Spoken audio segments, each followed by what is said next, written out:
Inilah anggota kelompok kami yang terdiri dari 3 orang. Yang pertama yaitu Yola Fitri Ramadan, Arswini Saputra, dan Desra Fajri.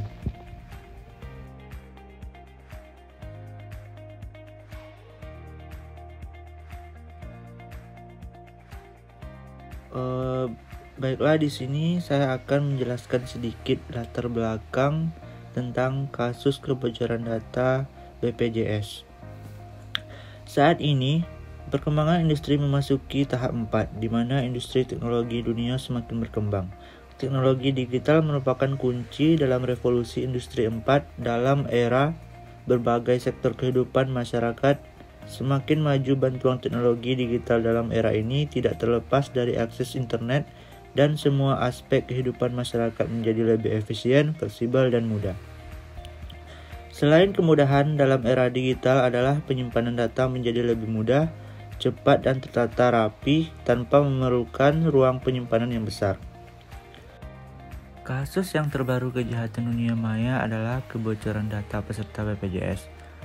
Badan Penyelenggara Jaminan Kesehatan disingkat BPJS adalah badan hukum yang didirikan pemerintah untuk menjalankan jaminan kesehatan seluruh masyarakat Indonesia. Kasus data BPJS Kesehatan bocor itu terungkap pada akhir Mei. Data berupa NIK, nama, alamat, nomor telepon, email dijual di dark web. Sebanyak 20 juta data dilengkapi foto. Kebocoran data BPJS merugikan masyarakat yang dirinya terdaftar dalam program jaminan kesehatan BPJS.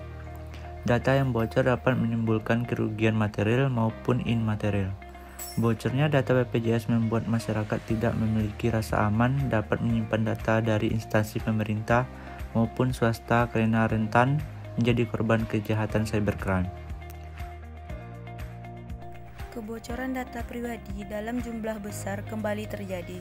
Kali ini diduga merupakan data yang dikelola oleh Badan Penyelenggara Jaminan Sosial Kesehatan atau yang disingkat dengan BPJS Kesehatan, karena berisikan nomor kartu, data keluarga atau data tanggungan, dan status pembayaran yang identik dengan data yang dikelola oleh BPJS Kesehatan.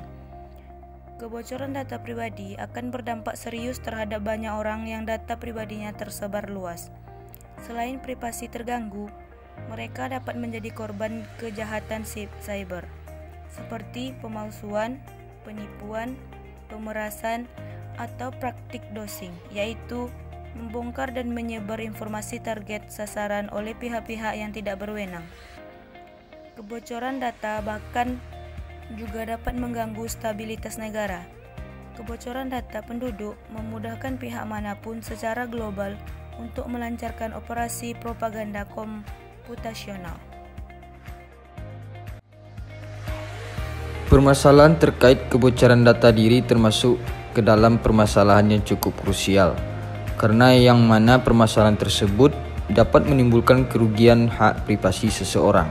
Kerugian yang timbul akibat adanya bocor data diri peserta BPJS seperti terjadinya kerugian material. Dari kebocoran 279 juta data peserta BPJS Kesehatan mencapai 600 triliun rupiah dan dapat memicu timbulnya potensi penyalahgunaan data pribadi atau KTP. Selain itu, mereka dapat menjadi korban kejahatan cyber seperti pemalsuan, penipuan, pemerasan atau praktik doxing, yaitu membongkar dan menyebarkan informasi target sasaran oleh pihak-pihak yang tidak berwenang. Kebocoran data bahkan berdampak pada stabilitas negara. Tindakan yang telah diambil pemerintah dalam menanggulangi dan atau mencegah kebocoran data diri masyarakat, yaitu dapat menggunakan sistem penghapusan pada Undang-Undang ITE, Konvergensi dan Penerapan Konsep Indonesia Data Protection System atau IDPS. Selanjutnya, Indonesia telah membuat rancangan undang-undang tentang perlindungan data pribadi yang mana masih dalam tahap perencanaan dan belum disahkan dan diundangkan.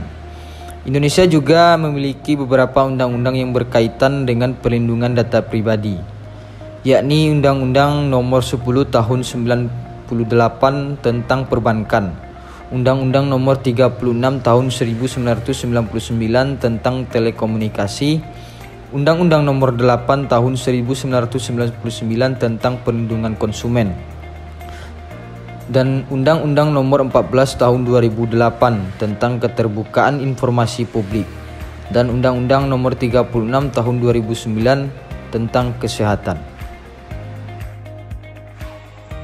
Rangkuman.